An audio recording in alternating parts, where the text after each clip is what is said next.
Yeah, it's got something to do with what I do. All right. Just to start off, sir. I don't use your name. I just answer it. Yes. Okay. And I keep looking at you, and I don't look here. You don't want me to look here. You want me to look at you. I don't use your name, and I just answer whatever you talk about. Absolutely, sir. And so the narrator then on the film will do something, and my answer will fit in. Sounds like a plan. Just to really start off, when I say the word flight or flying, what does it mean to you? Does it evoke an emotion? Is it state of being? What is flight? With my background, it's almost a technical answer. I would think about what I mean, you know, off the earth, moving around. I would think of birds. I would think of airplanes, that sort of thing. I wouldn't connect it emotionally with myself at all. That's almost, to me, with my engineering background. I was an aeronautical engineer at the University of Texas, which I took incidentally so that I could become a better pilot. That was always my dream from the time I was small. So flight then doesn't really connect emotionally to me.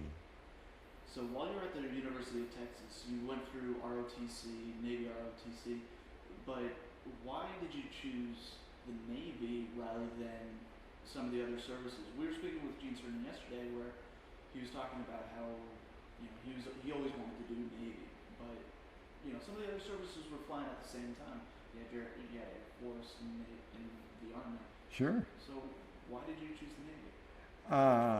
I have wanted to be a pilot since I was a small boy, 10 or so. I grew up in World War II, so I saw them in the movies, and I wanted to be a pilot, but I didn't know whether it's Air Force or Army or whatever it was, or Navy.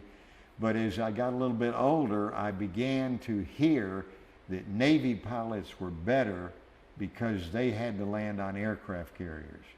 That appealed to me, and so I said, I want to be a Navy pilot because I want to be the best pilot I can be. I found out later that Navy pilots are good. Air Force pilots are just as good. Marine pilots are just as good. Some are better than others, just like everything else, every other profession. But we get trained to land on carriers, which is very difficult, very difficult. But you could take Air Force guys and do the same thing, train them to do it, and they'd do it just as well as I did or better. So it was more following a myth, and I was glad I did because the Navy is a special place, an armed service, special armed service, relative now to the Marines or the Air Force or the Army, in my opinion. So after you got commissioned and everything, what was Navy life like for you? Well, I'd been dreaming about it for a long time, and I went to the University of Texas on an NROTC scholarship. So we had summer cruises, and so we got introduced to the Navy sort of that way over those 4 years that I was at the University of Texas. So going away to the Navy wasn't all that strange, you know. I fit right in, and I was going to flight training, and so at flight training they're telling you what to do. You have a regimen, you have a syllabus. I was in pre-flight school, you know, so it wasn't that much different than what I'd been doing before. So it gradually transitioned me in to Navy life. One of the nice things about the military, particularly the Navy, which I know most about, is they train you to do what they want you to do. I've noticed in the outside world, often they'll hire somebody, they'll want him to be a marketing manager, but they don't give him any training as marketing manager of that company. They say, well, you come in and learn that. But the Navy, when they want you to fly, they train you to fly a Navy way. I think that's a wonderful thing to do, because that way when you're called on to do a job in the Navy, they've told you how to do it, and then you can go do it and learn to do it even better and that sort of thing. But still, Then when you're promoted and you go, like I went to test pilot school, they sent me to school for 9 months teaching me how to be a test pilot. They didn't just say, well, this guy's a good pilot, he'll figure it out. They guide you along. It's wonderful. Could you talk just briefly about the teamwork and the camaraderie that you had during your time in the Navy? Well, it's the teamwork and camaraderie in the Navy is different from any place I experienced before.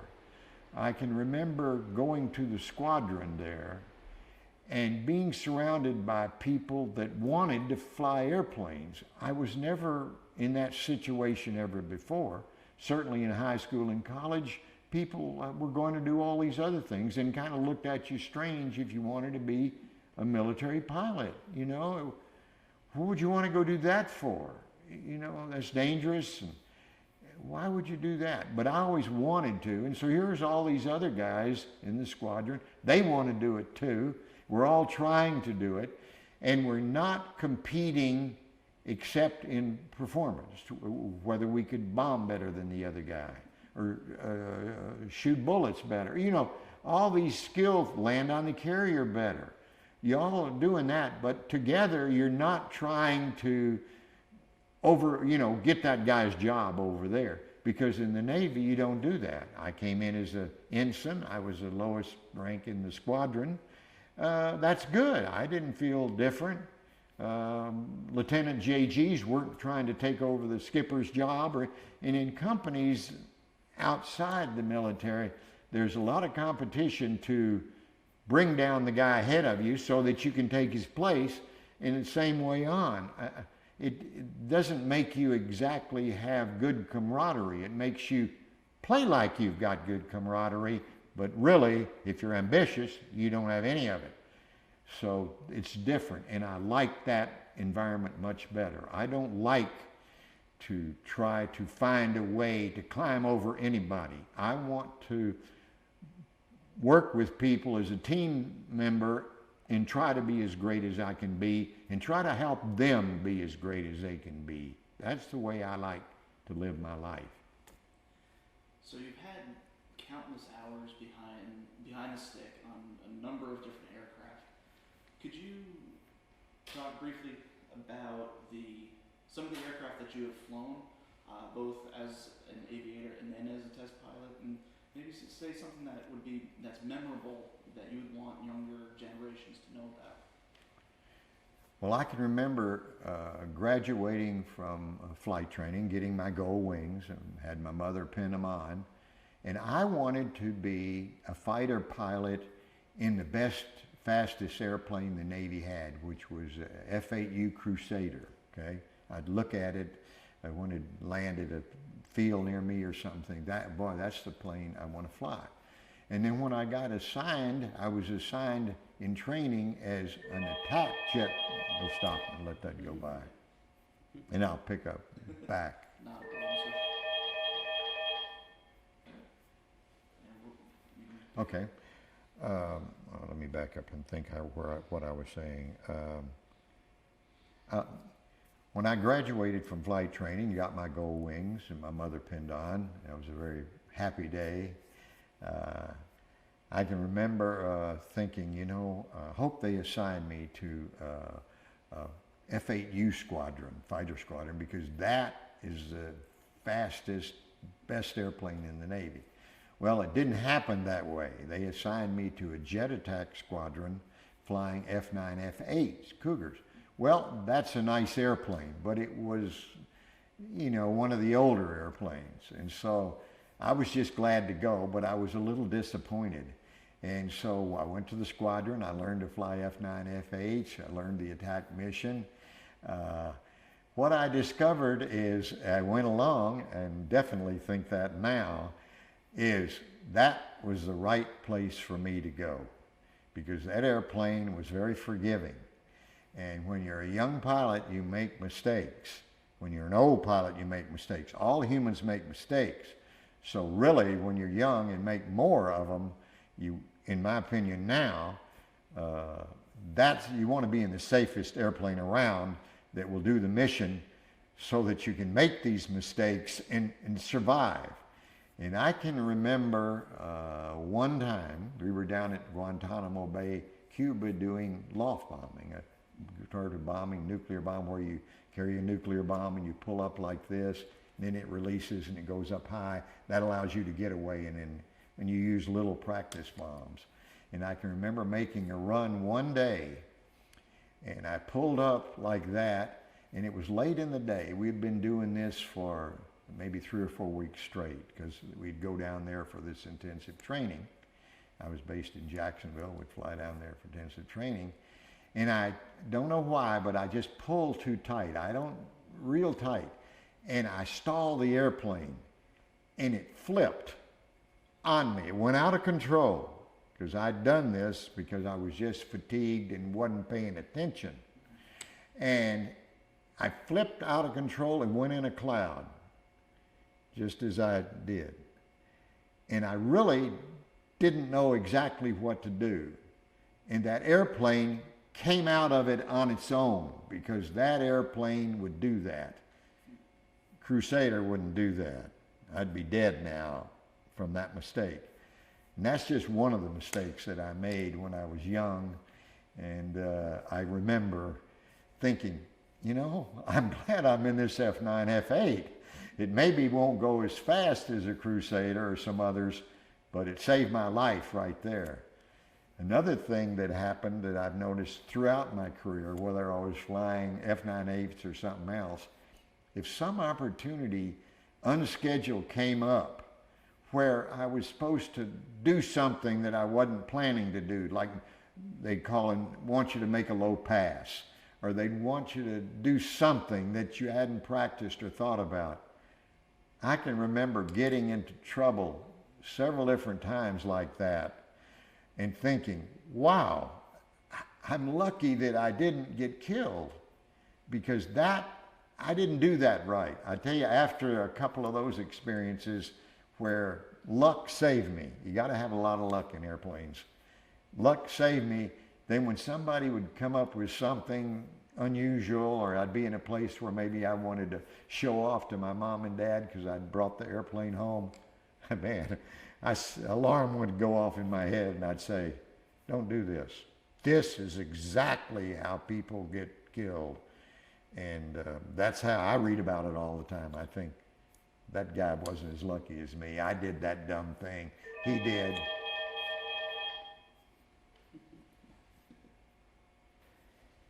So I'll pick up again and say, frequently I read about in the paper when someone in the military gets killed, and it's not infrequently that I can recognize we're doing something with their airplane that they really hadn't planned to do, that they were making a trip that they hadn't really planned, or they were showing off, or just something that wasn't the technical thing they should be doing.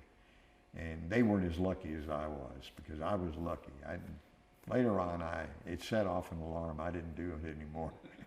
But these are things you learn as a pilot that are important if you want to survive. You got to have luck, because a lot of good pilots, better pilots than I am, didn't survive as long as I have, because they didn't get as lucky. So I hope good luck for anybody that happens to watch this video or this movie. Is this going to be a video? It's actually going to wind up being a half-hour show that is solely dedicated to the centennial of naval aviation. Okay. So, from your time behind the stick with the Navy, and then being a part of NASA, where have you seen aviation go from its infancy to where it is now? Can you just briefly talk about that? I can. I've seen it improve so much over the years that I've been involved in aviation. The airplanes are more reliable. What they can do on their own is amazing. What they can, information they can present to the pilot through glass cockpits and heads-up displays are so much better and should make the Navy pilot a better weapon system and also a safer weapon system. I don't know statistics in the Navy anymore, so I don't know if that's true. But I'm very envious about these guys flying these F-18s, FA-18s, off carriers over in the Arabian Gulf or wherever they might be. I've thought many, many times about if I had all this to do over again, if I was a young man again, what would I do? And I believe that if I were a young man, that I would join the Navy, go to flight training, go try to be an FA-18 pilot, go over there and serve and do those amazing missions they do now, much more than we could do earlier on, because the airplanes didn't have the capability that they do now. So I think it's a more demanding job, but still it's got to have the same good feelings when people do it. The Navy obviously had a huge impact on you, and the training that it provided helped bring you to NASA. What's some of the aspects that the Navy has helped you with when you got to NASA? Well, I think one of them that turned out to be very important, only I didn't realize it at the time. In fact, while I was in the Navy, it seemed a little frustrating. In the Navy, you're a naval officer first and a pilot second. So when you go to a squadron, you're maybe the maintenance officer and you're expected to be a pilot too. In the Air Force, it's not quite like that. When you go to a squadron, you're the pilot, and they have another guy over here that's maintenance officer, which is good, and you envy that when you're a young pilot. But I think having it the other way around somehow makes your point of view about military service a little bit different than some of these other services. In NASA, on the Apollo program, most of the commanders were naval officers, even though our boss, Deke Slayton, was an Air Force officer. And he tried to pick the best people to do the job. And so what I read into that was he believes these naval officers, if you just mix them all up, somehow they'll make better commanders in Apollo. And I think that's how he felt. And so I think that maybe the Navy way is a better way. I don't know, because believe me, I've met Air Force pilots, and Marine pilots, and Army pilots that are just as good as I am or better. So it's not like the Navy is going to make you better, but this attitude about being a naval officer and also a pilot, I think it has an effect on maturing you and making you see your job differently. How were some of the similarities, or what were some of the similarities and differences in between a flight squadron and the astronaut corps? Well, there's one big difference that I didn't catch on to quick. I thought of NASA, all astronauts, is sort of like being in a squadron. We were all there together, being as good as we can be. But that isn't true. And everybody was trying to be as good as they could be, but the smart ones were able to say, well, this is a competition too. So I better find a way to be good and also make sure my boss, Deke Slayton and Al Shepard, know it. Because if they don't know it, then they're not going to pick me. And I want them to pick me instead of those other guys over there. And so that was a big difference. I consider that the biggest difference when I got to NASA. First of all, I didn't catch on for several years that this was going on. And then when I did catch on to it, I didn't like it. I don't like to live my life that way. And so I had to for a while in order to compete. But when I finished my NASA career, I became an artist. You don't. You put out a painting. If people like them, they buy them. If they don't like them, they don't. and if I'm not competing with other artists or anything else, I'm doing the best I can do. So that's my personality. I had to adjust it at NASA. Now, on Apollo 12, Pete Conrad was your commander. Yes. And then before that, he was also your instructor at Pax River. Absolutely. How different was the relationship between when he was your instructor to, not really when he was your boss, but a coworker and a shipmate on Apollo 12? Well, you don't get to know each other so well when one is the instructor in a classroom with 25 students. And then when you get on a crew, there's only 3 of you. So you get to know each other really well. But one of the things that occurred at NASA that I observed was that people picked people to fly with them that they knew or they knew of. So Air Force guys tended to know other Air Force people, and so when they would form a flight crew, Air Force pilot Jim McDivitt, let's take Apollo 9, Jim McDivitt, he thinks, wow, and then he says, you know, I know Dave Scott, he was a really great pilot at the test pilot. I'll ask him to come along.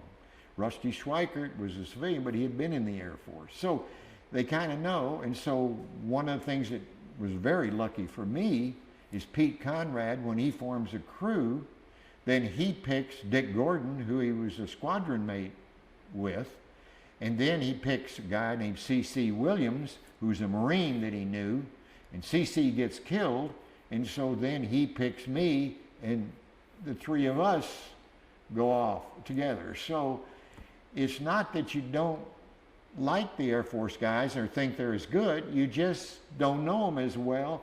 And also, like I don't need to add that, I'll say it now, but the culture is different. And so I think it's a good thing.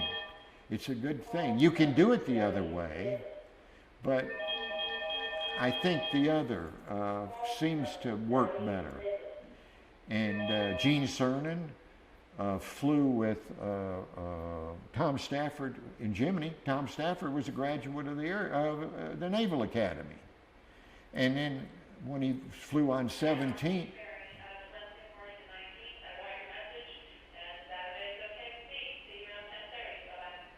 okay.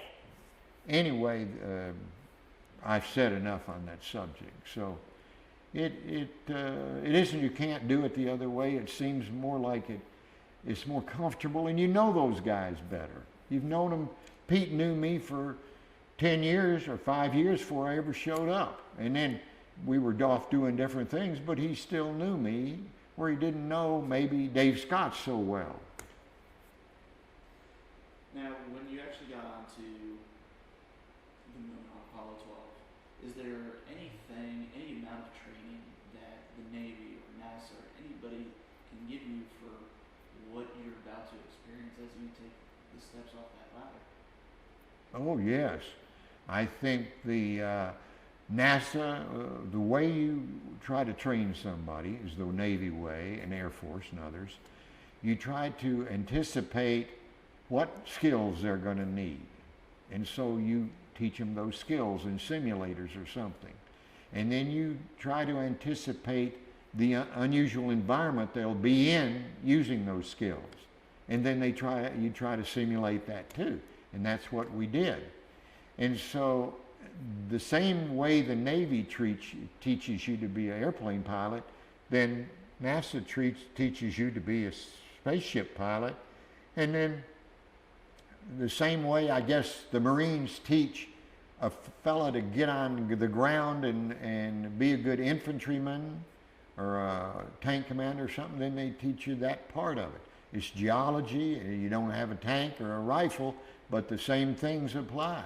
So the training is just the same, and the principles are just the same. And so I feel blessed all the time. The military spent so much time, and NASA spent so much time teaching me things. and so that I could do my job better. It's been wonderful. It's every human, male and female, if they were smart, would join the military, even if they didn't want to be in the military for more than 2 or 3 years, and it would start them on their path to professionalism in a way that would mean a lot. Now, other people can overcome it, but this way everybody would have a better head start. I thank my lucky stars all the time that I accidentally was fortunate enough to start in the Navy and have the Navy teach me these things. They expect you to be on time. They expect you to tell the truth. They don't expect you to sell this product to some guy that doesn't need it. They expect you to tell the truth. They expect you to be reliable. They expect you to get along with other people that maybe you like or don't like for the good of the military.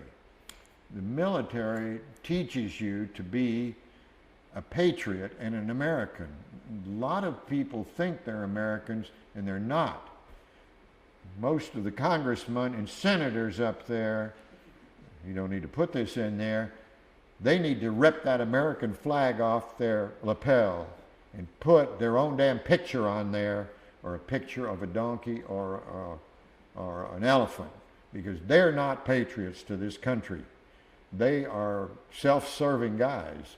And the Navy teaches you how not to be. Now, you may turn out to be very self-serving later, but you've got some people that show you the way to be a good patriot and a good American.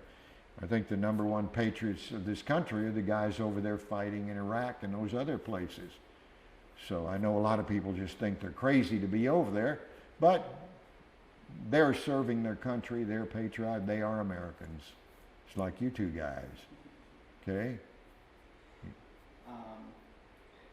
Is there a specific instance while on Apollo 12 or in Skylab where your military training came back and just paid dividends? I don't know the answer to that. Don't forget, NASA is a paramilitary organization. So even though it isn't quite as structured and you don't wear uniforms, it runs sort of that way. And so how to relate to senior officers, junior officers, it's not as rigid as the military. I think that's better. I think it's better when you have a structure that is flexible and everybody in the system is flexible. They know who the final authority is, but the give and take is not so regimented, where people can argue with. I could argue with Pete and say anything I wanted to him, and it didn't have anything to do with the command structure, because he knew if he said to me, "I've heard it, Al, I want you to go do it anyway," I'd go do it anyway. You know what I mean? But I could holler at him as I left, "This is a dumb idea, but I'm going to go do it." But I think that's better than some rigid military policies, because everybody has good ideas, and 2 heads are better than 1, 3 heads are better than 2 or 1, and that way you get the best from every single person. You can't always get that in the military, because people down at the bottom are afraid to go up and do it. One other thing that I think is different about military leadership that's important, and I believe maybe it's changed, needs to be changed. In the military leadership books and the thing that you talk about, the leadership comes from there down to here. I believe that that's good, but it needs a lot of feedback. And not only that, an individual, if you read leadership books that I read in those days, they taught you how to lead the people below you. I think an equally important thing they don't talk about in the military is you need to learn to lead the people above you, because they need leadership too by people that are down here in the trenches or know this part of the job better than they do. But they don't teach you how to do that. I had to learn that at NASA.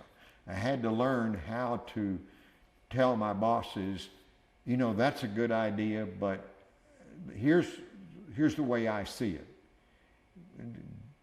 From here, it looks like maybe it's not as good. So, and be able to do it in a way that doesn't offend them, and maybe they would say, you know, I think I'm going to change. Because, like I say, people below me have given me a lot of good ideas. I flew as commander of a Skylab mission. And it was a great mission, but it wouldn't have been near as great without the fellows that were below me keeping me straight and saying, Al, I don't think that's a good idea. Maybe if we did this, or I think if we don't want to do that, we want to do this. I always listened to them, and I didn't have my ego invested in a way where I said, well, I'm the commander, we're going to do it the way I said first. It was always for me, well, that's a better idea than I thought of. Let's do that. Let's try it anyway and see if it works. So you don't learn that, and I don't know if they teach it now, but learning to lead upward is very important. And do they teach you that now? Yes, sir. Good. See, it's something they didn't do in my day. Every leadership book I read, and I probably read them all in the Navy that they had, I don't remember ever reading that. But, you know, I wasn't tuned to it maybe. He's just going to swap out discs just